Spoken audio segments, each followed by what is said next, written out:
All right. Hello, everybody. Good night, good evening. That's where it is where we are, where we're recording this tonight. Good morning or good afternoon if you're somewhere else. Welcome back to vBrownBag.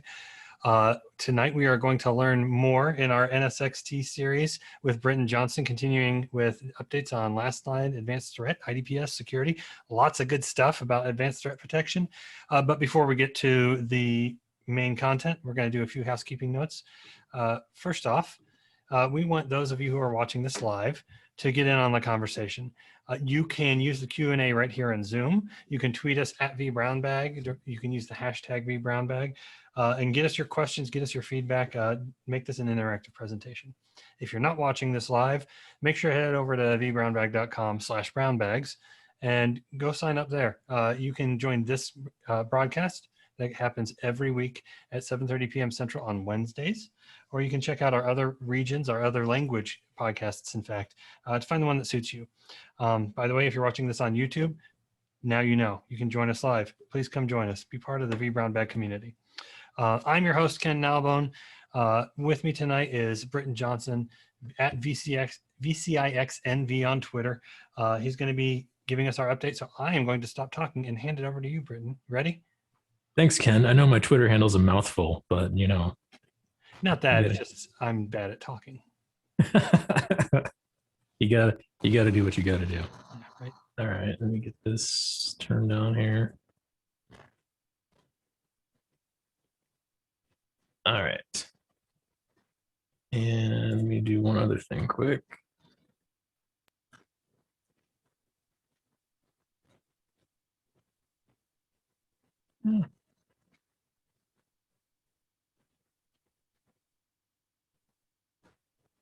Bear with me while I fight with my screens in the background here. All good.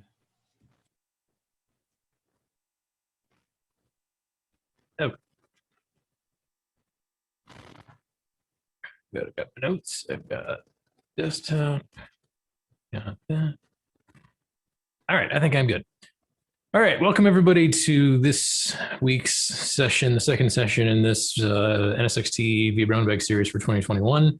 I'm going to talk over this disclaimer slide because if there's anything that I'm going to talk about in this series that is potentially, and I quote, highlight the word potentially, affecting future releases of the product, this would be the one.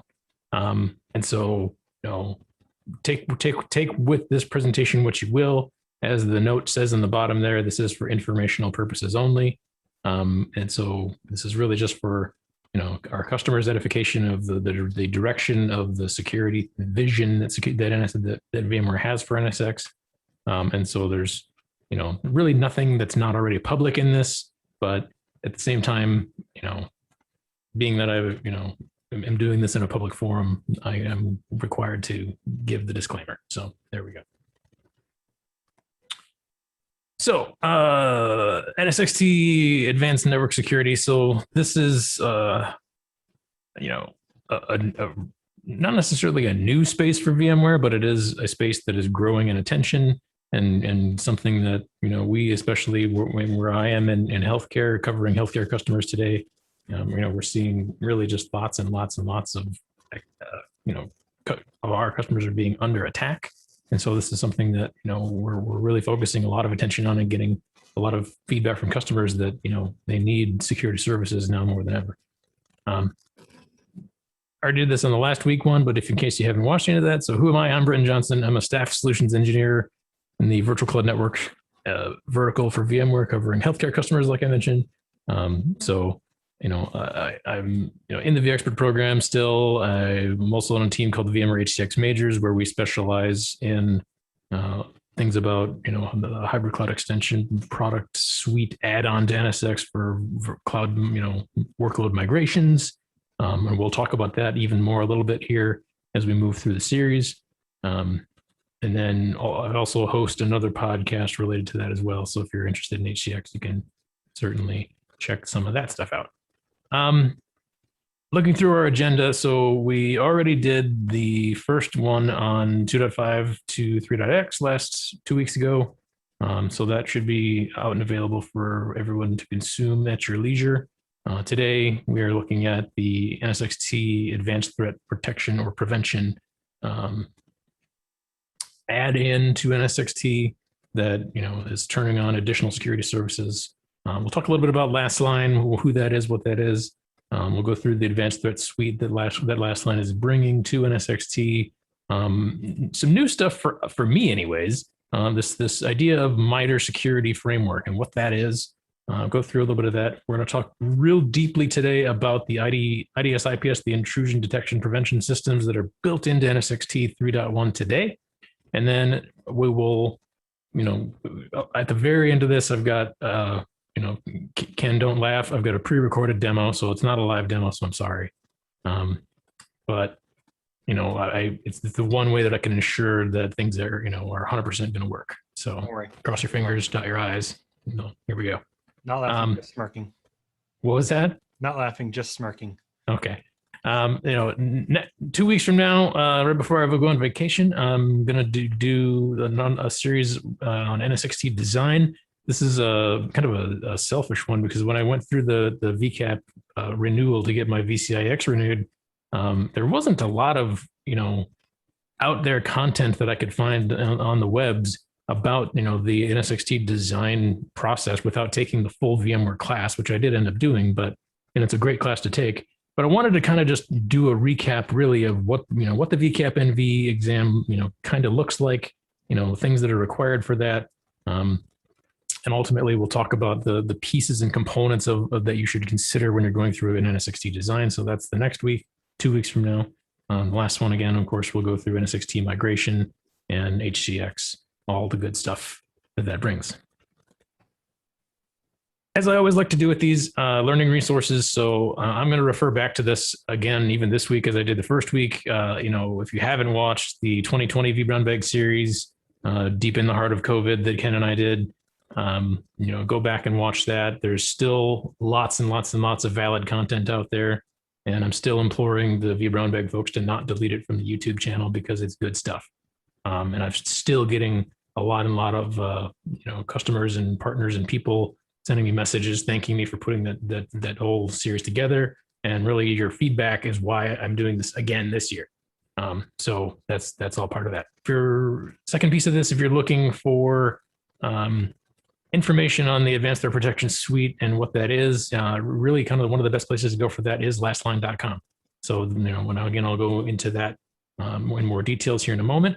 But that's one kind of good resource to go start learning some things. Otherwise, we do have now a NSX-T intrinsic security course where we dive into, all of the things that I'm going to talk through in great detail today. So if you're, pursuing an advanced security framework for your, data center operations, and you want training for your team about this, we do have actual, VMware official training courses. This is available in the, live online instructor-led, 5-day class format, or you can do it in the subscription format where you do it at your own pace, which is like a 30 days license where you can sit and take it at your own pace. You get access to the labs and the whole bit. It's a good thing. Again, I'm plugging Iwan Hugendorn's books. Iwan is a VMware PSO resource in the Netherlands. He did not tell me to plug his books, so I'm just doing this out of the goodwill of my own heart because Iwan is a friend and he did an amazing job putting these books together. If you're a reader and you want to read about how NSX-T works, check out Iwan's books. They are well worth looking into. So there's actually a little animation here with sound, so I don't know if you're going to pick this up or not. But hear that. Yeah. This is something that we see day in, day out. So this is kind of the email comes in, the users are questioning what is it, is it a virus, is it an invoice, this problem crosses international borders, industries, devices, threat vectors. There's lots of different things, but ultimately the user ends up getting eaten by the virus because that's just what happens. And then, the punchline here at the end is great. I like that. It's like, but this is what we're facing, right? It's, is it a virus? Is it an invoice? Is it a thing? I remember back in my, assist administrator days at a small insurance company where all of a sudden, all of us got the email of, with the subject line daily report. And of course it was a virus. And of course somebody opened it because, oh, here's a daily report that I've never received before. I probably should look at that. So it proceeded to, lock down half of the company's systems, and it was a bad day. But ultimately, this is the thing that the problem that never goes away. And the proof in this is that, yeah, we've been talking about this in earnest since, the Adobe breach in 2013, or the Yahoo breach in 2013, or, all of these things, the Heartland payment system in 2008. I mean, these are really old data breaches. The Department was one of those federal breaches. The Department of Defense or somebody had one day where there was multiple government branches that were breached, not even on this list. I mean, it's just never ending, with even through to the modern day things of, like, the meatpacking outfit that was hacked, and the gas pipeline in the East Coast here that was hacked. I mean, these things just don't seem to be stopping, and there's many different reasons and excuses for this. There's lots of finger pointing going on politically to say who, maybe it's this country, maybe it's that country, but realistically, it's just bad actors who are after things. And, as long as there are open systems and things that are vulnerable, that have potential ways of being exploited, they're going to be exploited. And, I remember there's a really good joke from the guy who did the CBS late night show about the Yahoo breach, where he's just like, Yahoo is going to let all of their 3 billion users know that they've been breached as soon as they Google how to do that. But this is what we're facing, and this is why advanced threat has become a big thing for VMware as a strategy for us going forward. And this is part of when we talk about network security. This is sort of the other piece that we're peeling back the onion and the layers of the network security personas and the people that we as VMware even are talking to, because VMware people who work for the company, we're used to talking to data center administrators and engineers and architects, and we're as an NSX engineer, I'm used to talking to network people, but there's but the network security teams, they kind of tend to be even yet another separate silo that kind of go off on their own tangents, and sometimes, and they have their own things that they're concerned about.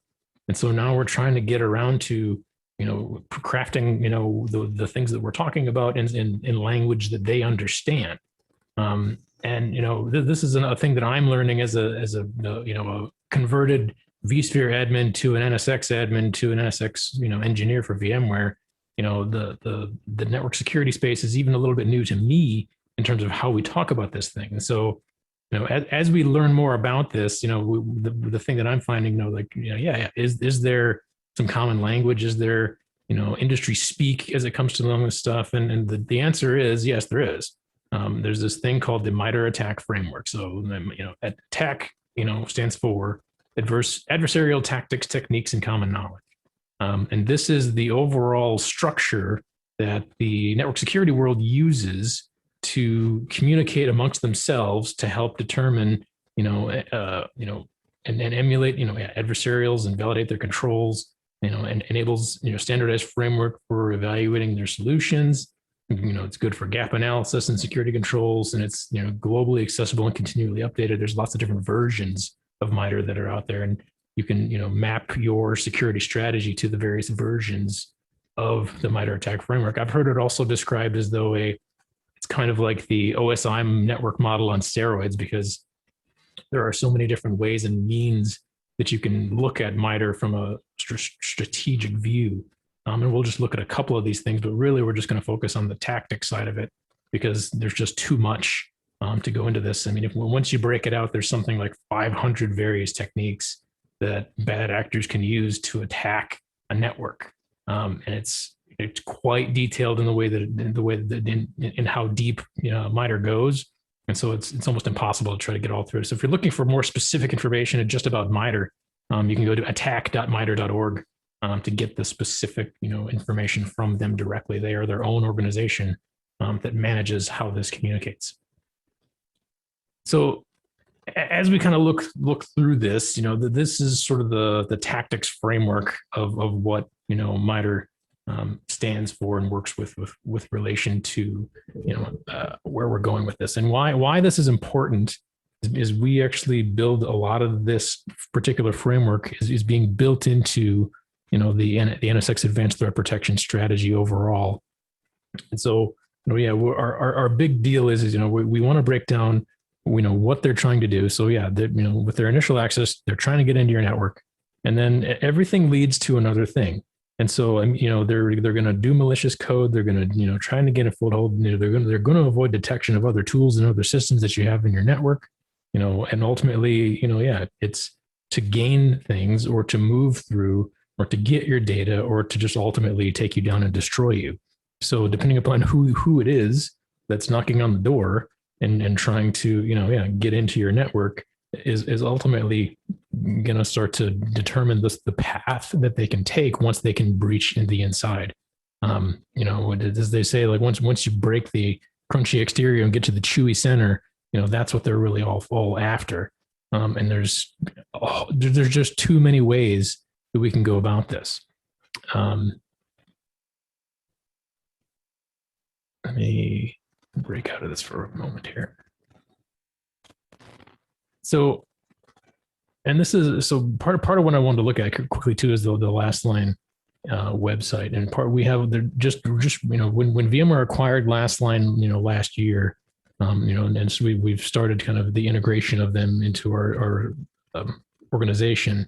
There's a lot of good, general resources and case studies and solution guides and, videos and webinars and all kinds of good stuff on the Lastline site. So if you want more specific security centralized, information, and even specifically information regarding the MITRE framework itself, that's all out here as well. So just keep the Lastline resources in your mind, because as things move forward and as things roll with adding Lastline on board, you're going to see and hear more kind of this type of things from VMware as we move forward. So, talking about the Lastline acquisition, what they are bringing to the table, and it's the stuff that kind of was missing from NSX as a solution. The first piece of this being file analysis. What file analysis to this is really just sandboxing. And then with sandboxing, we take a file that's on your network, they execute it, inside a secure location. So they can determine if it's the sandbox can determine if it's a threat. It can play with it and learn about it, and really just kind of make the virus or the malware, kind of think it's talking to something when it's really not. And we kind of in a virtual space will safely, detonate these files and help understand more about them in a safe method, so that we're not, doing this in production necessarily. The second piece that there brings this is the network traffic analysis part. And this is really the ability to look for anomalies. So we're looking for anomalies in user space, what kind of activities users are doing. They're looking for anomalies in data, looking for anomalies in the network. Why is something suddenly trying to upload 20 gigs versus something that it, didn't do last week? Why is something access specific ports and protocols that maybe they weren't doing yesterday? We're going to look for those kind of network trends and do analysis and comparison on that. And all those kinds of things add up to a specific security score that is maintained and operationalized by, what the Lastline sensors bring into the network. And like kind of the third leg to this is the IDS IPS piece of it. And this is fed, by file analysis. This analysis creates signatures based on the Suricata data source that gets distributed to all of our customers, so they can have access to the latest security threats before they become widespread.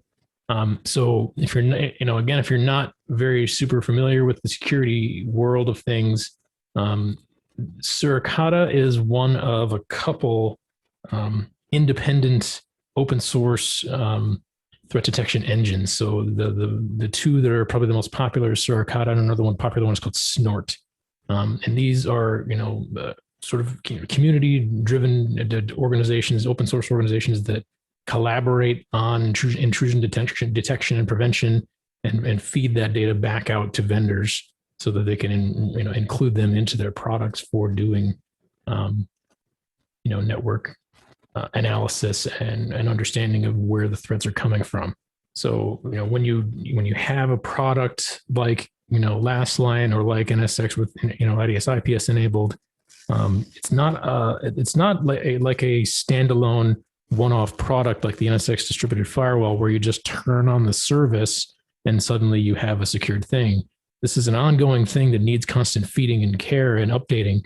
And so for this type of stuff to do the file analysis, we get 5 million samples a day of just bits of information about malware that we include as part of the service. So it's really a subscription service that you subscribe to that, we're constantly able to do data analysis against and understand these are the latest threats that are coming out. It's not unlike, an antivirus service where you're getting constant, fed, you're getting access to a source of information that's, going to help you avoid those threats in the future. So of those 5 million samples you get a day, Britton, at VMware, are they coming from customers, or is it a ratio of other sources versus customers? What does that look like? So in general, the sources for like Suricata, they're coming from, so yes, when you any this is across vendor lines. So because like Suricata is an open source platform, it's going to accept things from, any other, security vendor that uses their data source feed. They'll feed back information back to them. So same thing for us. When we use them as our data source, when we get information and we discover a piece of malware that maybe hasn't been seen before, we're going to feed that back into the data, into the feed, as it were, so that other organizations can learn about it and then start to see it as well.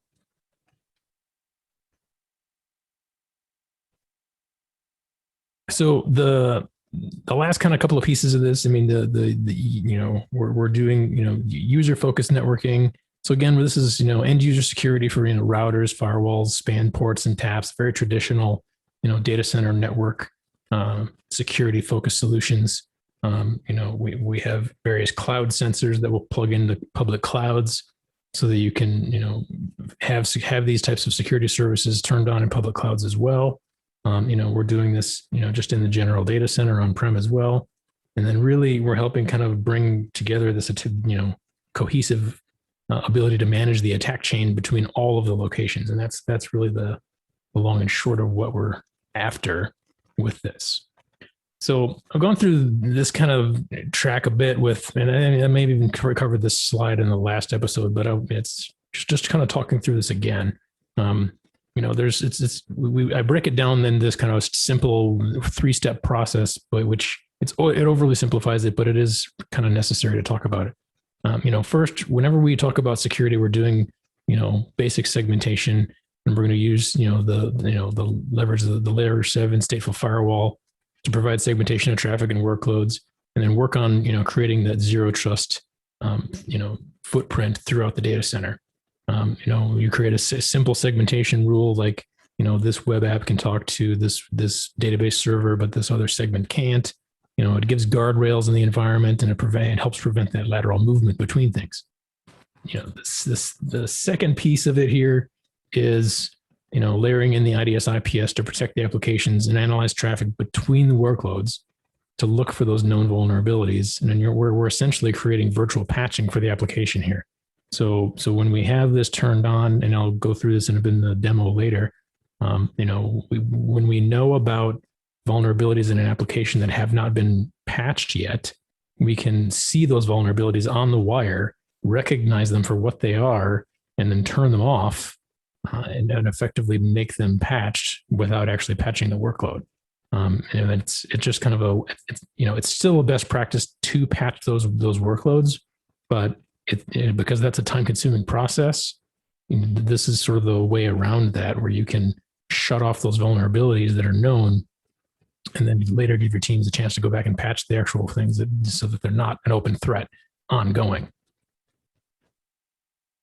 third and the last piece, the network detection and response portion of it, this is, when you're ready to kind of step into this advanced game of things of where things are for security, this is where the rubber really meets the road, because now we can, do the real detection and prevention of even more sophisticated threats and anomalies.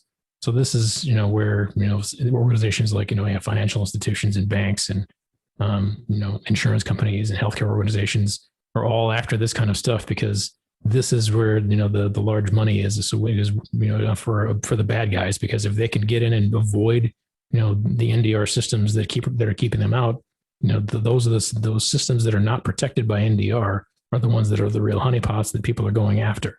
And so this is why, as VMware, as we evolve as a security organization, we're going to talk more and more and more and more about this kind of stuff. And you'll see a lot of content about this. I predict around VMworld time this year, there's going to be a lot of security focused conversations. All right. So I want to quickly walk through kind of what a attack simulation looks like. And this is a sort of animated view from the Lastline tool and what it looks like. And I'll break out into the Lastline portal to kind of show you a little bit of what this looks like live. But in general, it's the same kind of thing. A user gets an email, it's got a bad attachment on it, and still something, like 4 to 5% of successful malware attempts today are still coming in via email. If you do a little looking online, the VMware threat analysis unit released a report beginning of this year based on information from 2020. It's like a almost 30-page report that you can get that details all of the different ways that organizations are being attacked. So, again, if you're looking for more information, go pull the VMware 2020 threat analysis report. It's quite interesting reading. But somebody gets an email with a bad piece of malware on it. It attacks that endpoint. And if we have segmentation with the distributed firewall enabled, we're at least limiting how far that piece of malware can get. So that's sort of step one, is that having the distributed firewall turned on. Step two of that is the advanced threat prevention, where with the Ids Ips we can detect the movement of this piece of malware in your environment and start to cut it off and block it. And then really, three, with the NDR response, we can ultimately really cut it off and completely stop it from getting anywhere. And that's the overall view of again, where we're trying to run with this and go to this. So what this looks like, this is the Lastline, user interface at this point. Today, it is a standalone installation. We can do this, as is, as a Lastline delivery for customers. So if a customer buys the Advanced Threat Protection suite, they get access to Lastline today. So this is something that we can deliver for customers today, and it's actually not overly difficult to stand up. It's just really, putting in a couple of sensors in your environment, allowing them to feed data back out so that we can read information that's happening in your environment. And part of the thing to note here is when we talk about the MITRE ATT&CK framework, when we break down an attack inside of the Lastline UI itself, we're actually following the MITRE ATT&CK framework right through this whole process and understanding the various things that are getting hit, as an attacker is working its way through your organization. And then so that's where it kind of becomes, important to understand the terminology in that the security speaks of that of people in the security silos of the IT world. They understand this kind of things. But as I've been surveying my own customer base, who is network admins, vSphere admins, MITRE and this kind of terminology is all new to them. And so that's part of why the reason I wanted to bring some of this into this particular talk is just to start to educate the general, vSphere NSX admin population about this framework and about how these things are looked at, because, we've been so busy just doing other things, we haven't really kept up on what the security state is of the world. So again, as an attack comes in, we're going to call out all of these bits and pieces of this, as they, start to show information and give us, thread information on who's talking to what and where the thread is going. So again, it's this same kind of thing. User received an email that has a malicious document attached to it. It suddenly did some suspicious remote task scheduling that all of a sudden spread over to this other machine. No, we've got a detected Emotet outbreak, and it's feeding information up, and now we've got a suspicious Kerberos login encryption attemption. So I mean, it just goes from one thing to the next to the next to the next, and this is what is happening on a daily and minute by minute basis in customers' organizations today. And because all it takes is one workload to not be patched properly, to have a vulnerable thing that somebody finds and they exploit it, and now all of a sudden they're in your environment and they can do whatever they want. In a lot of cases, these kinds of initial attacks and attempts, when they sit in the environment, they can be sitting there for sometimes up to 200 days before they do anything, and go completely undetected and under the radar for that whole period of time. And in most cases, most organizations don't really realize they've been breached 2, 3, 4, 5, 6 months ago. But because there's so many vulnerabilities and there's so a certain number of bad actor groups out there, they just haven't been hit yet. And that's why we're kind of seeing this wave after wave after wave of major outbreaks, is because they've been breached. They just haven't been exploited about yet.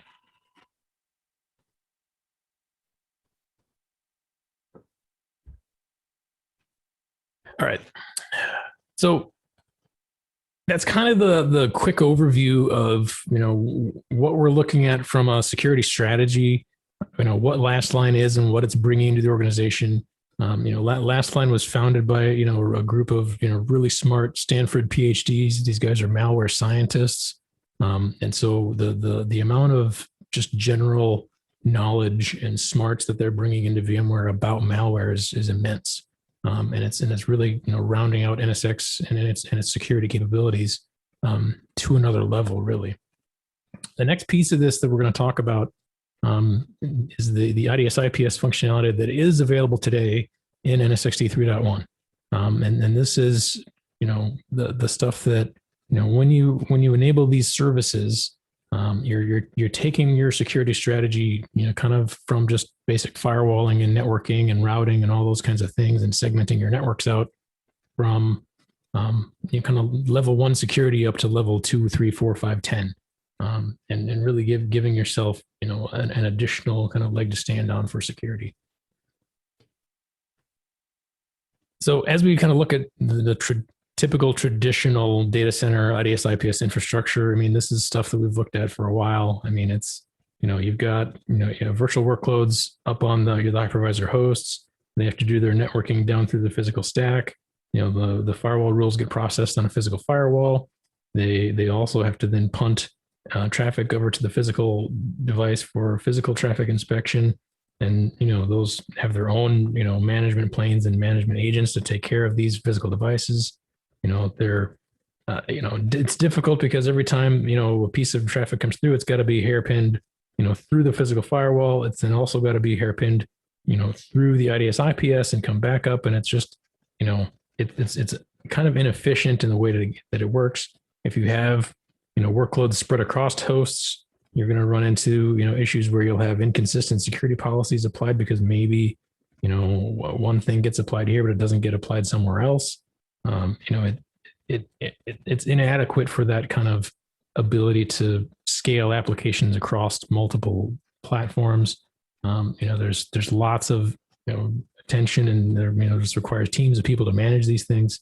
It's just not really well thought out and in the architecture that we have. So this is where VMware and NSX, we kind of take our strategy of laying out the distributed firewall and the distributed IDS IPS on top of the NSX virtual distributed switch. And so because we're doing this all in kernel space, all on the hypervisor level, we can enable these services, right on the VM virtual machine NIC, right outside the workload. So we're not having to install an agent. We don't need to mess with that. We can just do it right inside the kernel space, right outside the workload in the most efficient place possible to do this. And that's, that's the beauty part of and really the unfair advantage of what NSX has is, you configure this stuff inside the Nsx Manager. It gets pushed down to the hosts and then turns on that services within the hypervisor itself, and it's just there. And it scales out, nicely as things move forward. And we get to as well this, ability to have, curated signatures that help, with false positives and the overhead of distributing these things throughout the different hosts. We'll look at some of that too in a little bit here. And really just having that, ability of creating the security policy state that's mobile, that moves with the workload. So, it's the same type of idea where you create your distributed firewall policy that exists on one host. If the workload moves to another host, then the workload moves with it, and the security moves with the workload. So when it comes over here, it's available there. And it's really just, again, this might be an overly simplistic explanation of it, but realistically, this is where what we're doing is trying to, again, enable these services for customers to be able to, provide higher levels and better levels of security for your organization. So quick question, Britton. Yeah. I've always loved the distributed firewall since its inception. It's great technology. I think it's cool that IDS IPS is being distributed now too, so we don't have that hairpinning, keep the traffic local to the host as always. Just kind of curious what kind of overhead that's going to add to the host. Like what should be accounted for customers who want to enable that in their cluster? Yep. It's you're getting ahead of me. So Sorry. it's part of their simple answer. Quick answer, of course, on all these things is go to ConfigMax, the ConfigMax VMware site. So if you pull up the configuration maximums page for VM, just Google it on VMware. On Google, you'll find it. And you can plug in, the NSX-T product that you're on, and it'll basically give you all of the, maximums and things that you need to consider in terms of throughput levels, number of firewall rules per host, number of firewall rules per VNIC. There's all those kinds of things out there. I have some of that built into the decks here that I'll go through, but I didn't have, it's been so crazy. I didn't have enough time to validate that the numbers in the deck match what's on ConfigMax. So always go with what's on ConfigMax because what's in this deck might not be accurate. This is, some of these slides are, a couple months old and things change rapidly here. So hey, that's a good note. It's like you said, you want that original NSX series to stay up on YouTube. We're going to keep this content up as long as YouTube exists. So folks who may be watching this in the future, don't listen to whatever we say on this. Go look at ConfigMax on VMware. Right, exactly. That's ultimately the source of truth as far as I'm concerned when it comes to those kinds of things. So cool. All right. So again, if you watched the 2020 NSX vBrownBag series, which I'm going to keep plugging that throughout this whole one, so that people watching this will go back and watch that one. This might look slightly familiar because this packet flow is extremely similar to how the distributed firewall works.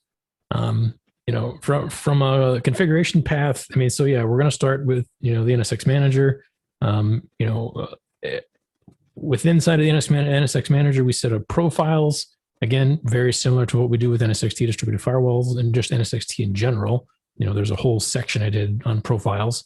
And profiles in this context, we're talking about sets of signatures, and the signatures relate to information that we get from those sources like Suricata. Those signatures refer to vulnerabilities within applications, vulnerabilities within products, and various common attack scores and things like that. Those then are mapped to rules, which are basically applied just like a firewall rule. Then those then get mapped into the rule table from the local control plane. So if you're following this down. We come from the Nsx Manager to the local control plane. The rules then get applied, at the rule table or, based on address set. And then, and that's the distributed firewall path, but that's also very similar for how the things go through the IDS IPS path, except for some of the IDS parts of this will go straight to the IDPS engine. And again, that IDPS engine effectively is suricata, but we'll talk about that more in a minute here.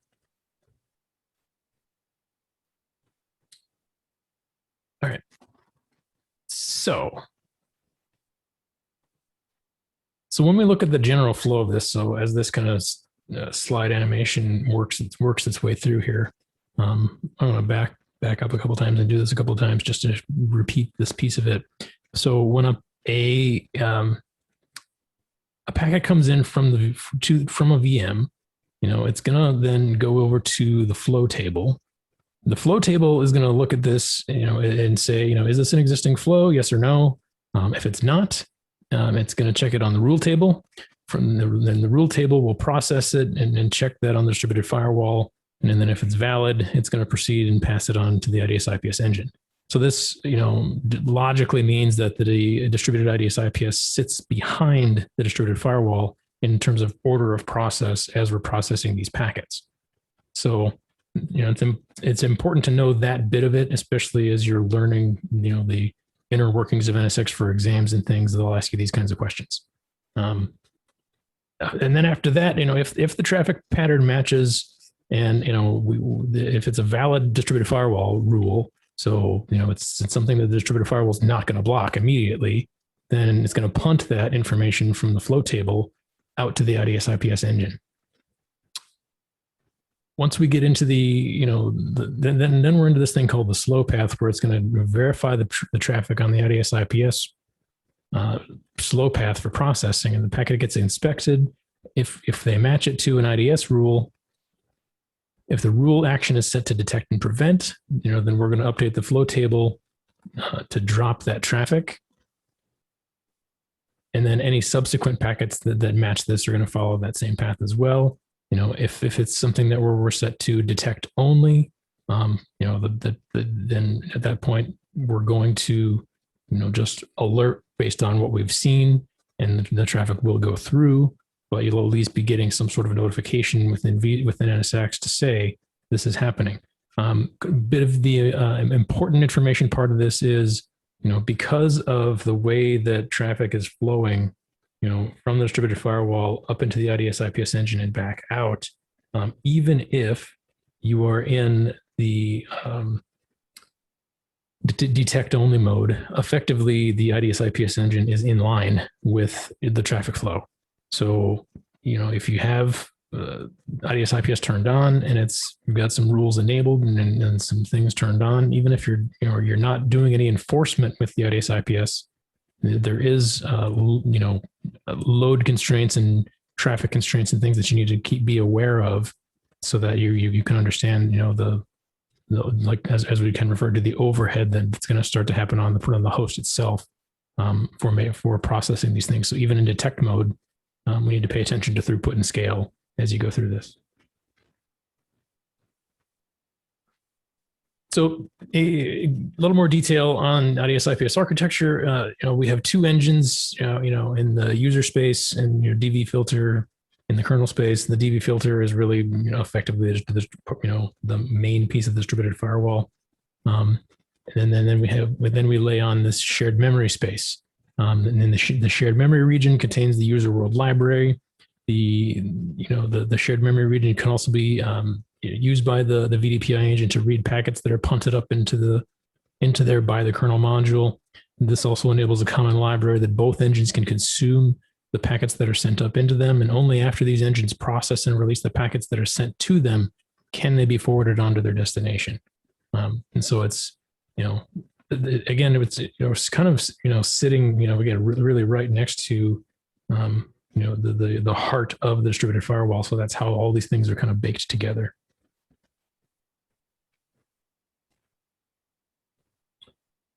So, and here, is kind of the suricata engine at its open source, finest, where, when a packet, flows in, this piece, going backwards a little bit, the suricata engine is deployed on every ESXi host. So again, it's, part of the kernel framework that Nsxt uses for processing traffic on the hosts.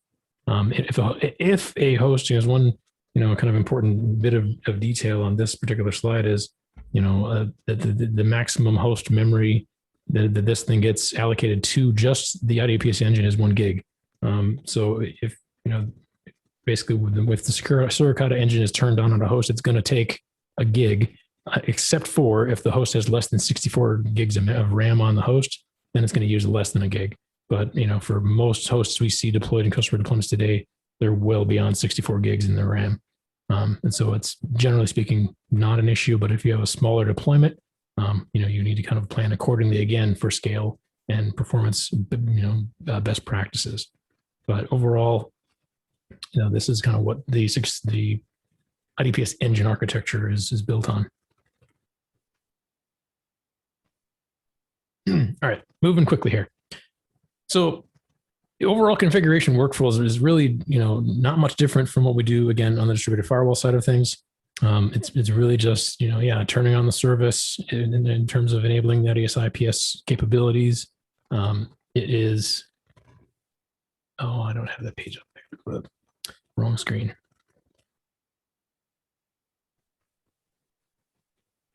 Get here.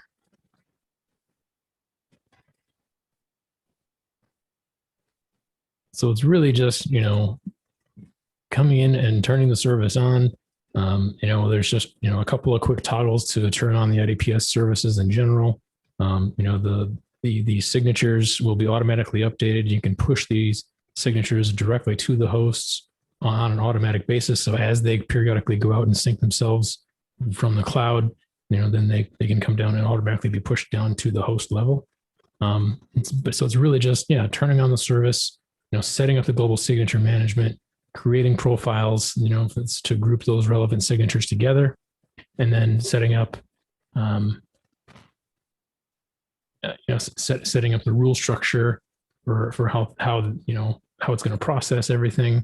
And then over time, then you need to, continue to monitor things, monitor events, monitor stuff that's happening. And then really the next part is fine tuning and adjusting to make sure that you're not, making things too tightly, locked down and clamped down, and really giving you that ability to sort of,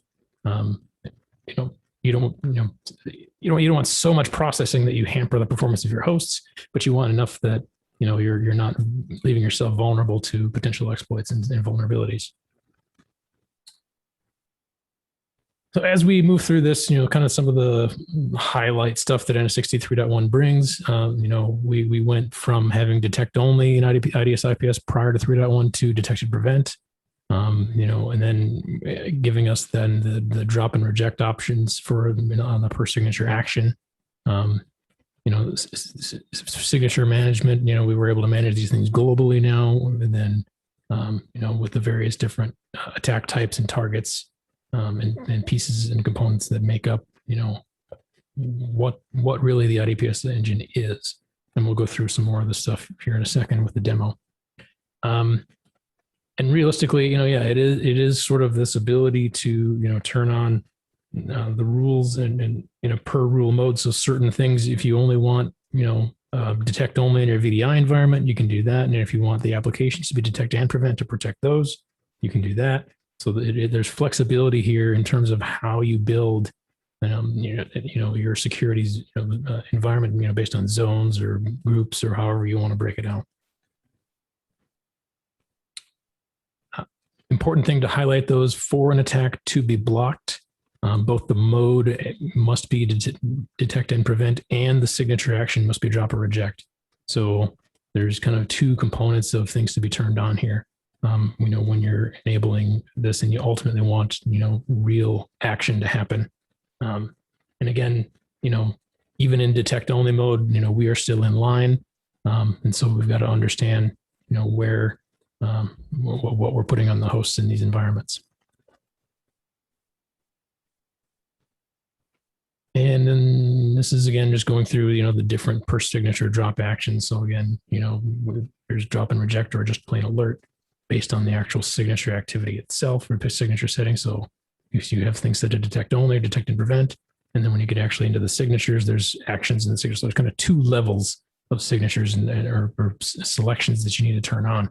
Some of these signatures do by default have the drop setting as default because it's a known massive vulnerability.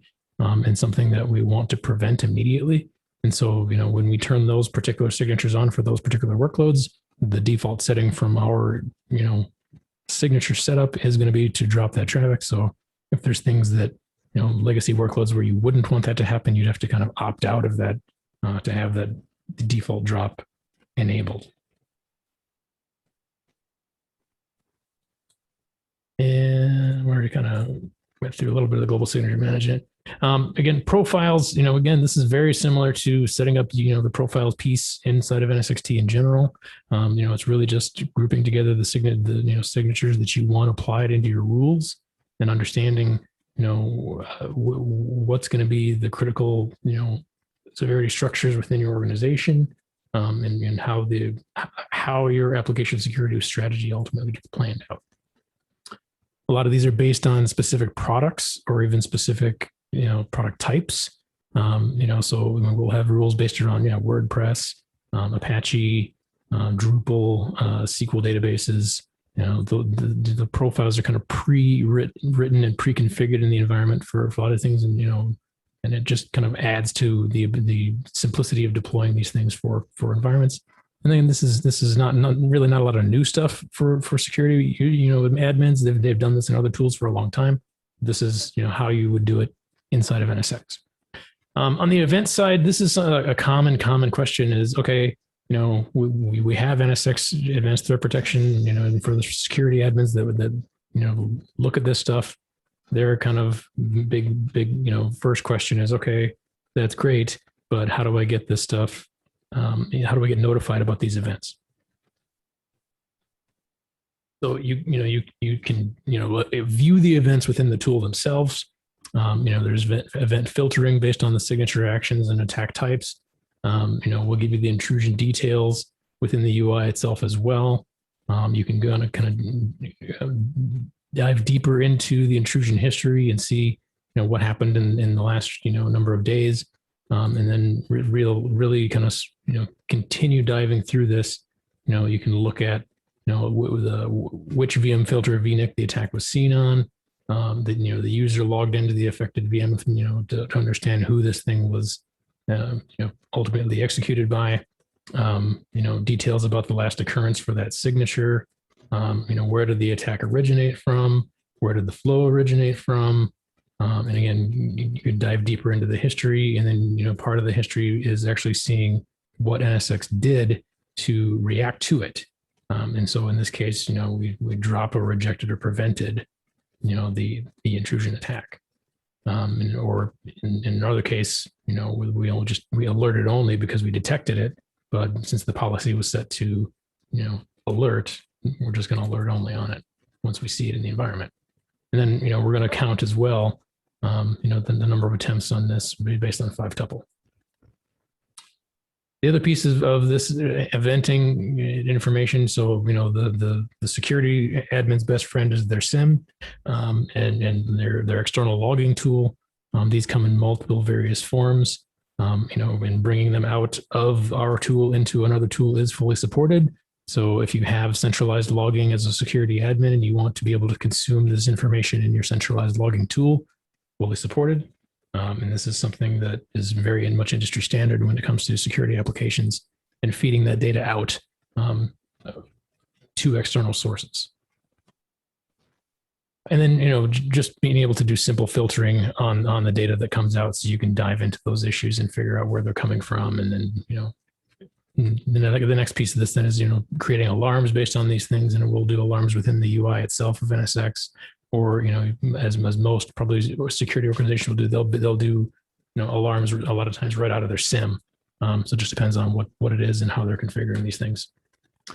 Scale and performance side. So back to Ken's question, so this is some of the, things to consider. We're looking at in this particular performance test environment, 256 nodes, 25 profiles, 1,000 IDS IPS rules, and we can store up to 1.5 million events over 14 days. And again, that event storage piece gets bigger as you export it out to an external SIM, because then the storage requirement is based on what the SIM can hold, not necessarily what NSX can hold. So this is, where we start to see, performance things in this. And there's as it relates to performance and scale, I mean, yeah, again, like I said, go back to the config max page to understand where things are at today if you're watching this in the future. But in general, the way that there's multiple things to consider when it comes to scale and performance on this, and that's really down to number of rules in place, number of signatures in place, and ultimately the number of rules and signatures and distributed firewall rules, in addition to IDS IPS or distributed IDS IPS rules per VNIC in some cases. So as of today, the capped rule per VNIC is about 3,000 rules. So if you've got a distributed firewalling strategy that you're starting to hit that many rules, we might need to kind of take a look at your overall strategy to figure out maybe we can do things more efficiently. But in general, that's kind of the highest cap I've seen, and the one place I've seen some people raise concern about what's the ceiling really on this. All right, Ken, any questions before I roll through the demo? None from me. So let's go ahead. Hey, and no shame in a recorded demo, by the way. All right. I used to encourage people to do it a lot in a previous job. Yeah, I mean, there's just so much in this, and I have to give props to our security product manager. His name is Stein. I'm not going to try to pronounce his last name on a recording because it's very much German. But he's a really good guy, really smart. He put this demo together for I believe for VMworld last year. So in general, this is fully accredited to Stein and his amazing capabilities of building these things out. So as we roll through this, in this example, we have a multi-tier application, and we're going to see how an attacker is able to exploit a Drupal web front end of one of these apps and then laterally move within the network. They're going to exploit the database tier of other apps as well. And this is quite a common attack sequence that attackers use to gain entry and then move laterally within a network by executing a reverse shell. And this is their kind of standard mode of operation where they access one exploited application, get inside the door, pivot to another machine, and then pivot to another machine, and then keep exploiting things as they roll through. So in this, he's running a Metasploit script against a vulnerable Drupal server, and this is used as that pivot point to then attack a couch database, and from there, pivot again to another database. And this watching, attacks happen in these kind of scripts is always fascinating to me too. So from it, then inside the Nsx-T IDS IPS UI, we can see a real-time overview of the attempted reverse shell attacks against the two VMs, app1 and app2. And then, so this little spike is those two attempts that just happened. So then from here, again, we're going to turn on the IDS IPS features, which is really just, simple as flipping the toggle switch. And then Nsx Manager is going to automatically download the latest signatures. And we'll have those deployed down to your hosts in NSX transport nodes.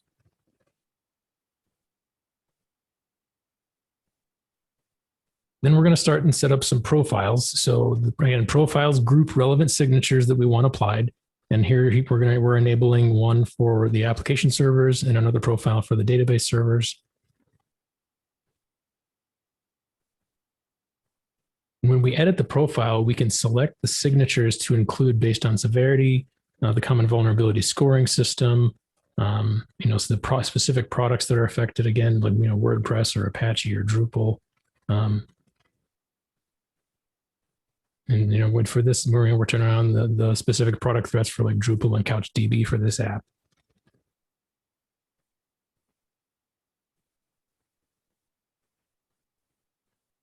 So now we need to, apply the profile to the workloads, and we're going to do that with the groups that we've created, and the assignment of those rules are ultimately going to be determined by tags that we've set up in the environment. ahead of time. So because we have a tag created on this workload already, it's been automatically attached to this group. And therefore, because the tag is in existence and it's part of that group, the workload gets attached to the rule. And then in the first example, the attack was successful because it was set to detect only. And looking at the events, we can see that a signature fired showing the Drupal exploit that was used. We can see that app1 in the app tier was the target of the attack. We can bring up additional details, about the vulnerability, bring up additional details by expanding the event as well.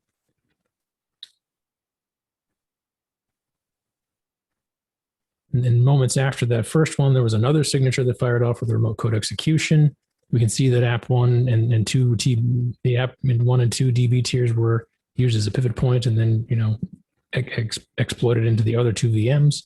And we can see the intrusion history graph to see, that full attack sequence. And the action there, if you note it, is, detect only.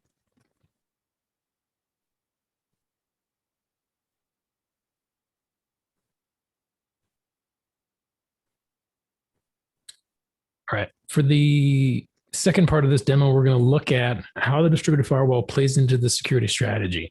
So, most organizations have a mandate to separate production and development workloads. This is nothing new.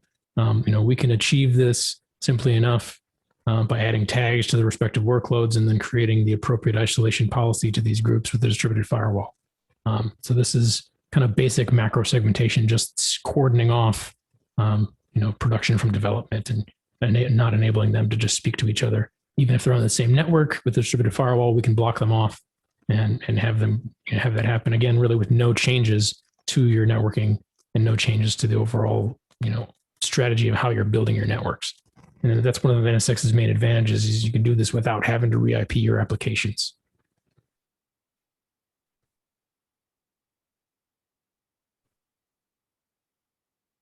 So once customers have achieved the high-level segmentation, the next piece is going down into the micro-segmentation level to work towards a zero trust architecture for that application and only allow flows in and out and in between that are required for the application to function. And again, we can do this with a tagging strategy.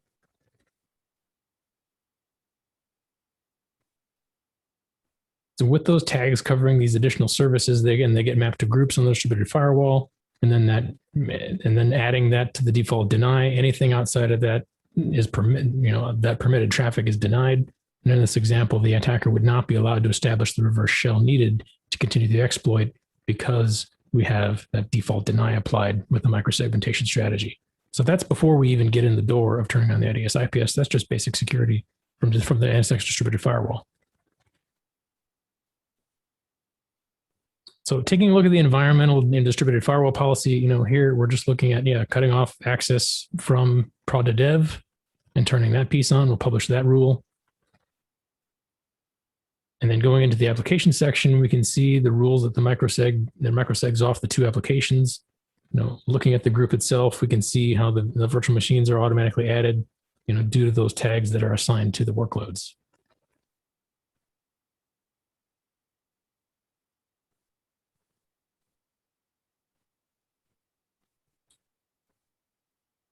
And again, we've got these predefined services, for those specific workloads to say, what they need to protect as part of that overall strategy.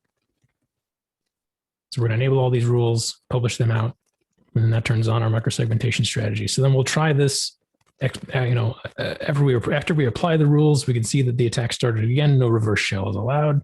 The attack cannot continue. And when we look at the Ids Ips, we can see the signature fired and no further exploits were detected. So, again, the Ids Ips is in line and attacking, but with the distributed firewall by itself, we're blocking that attack, and then we're alerting on it with the detection features of the Ids Ips.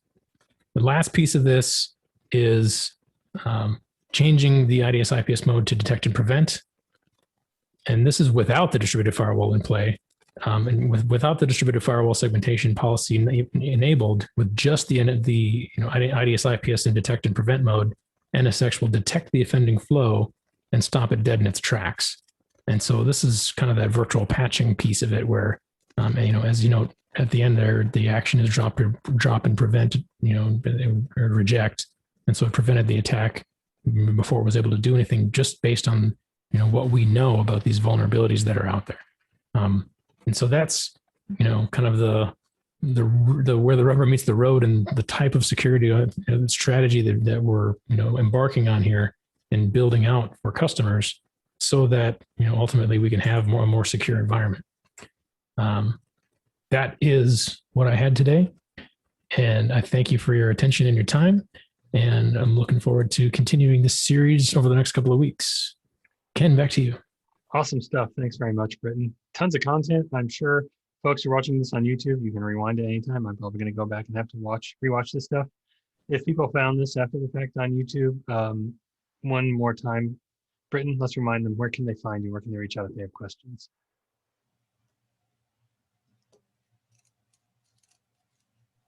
I muted myself. If they want to reach out to me for questions, is that? Yeah. Because you're a friendly guy, right? Yeah. You can hit me on the Twitters. I'm at VCIXNV.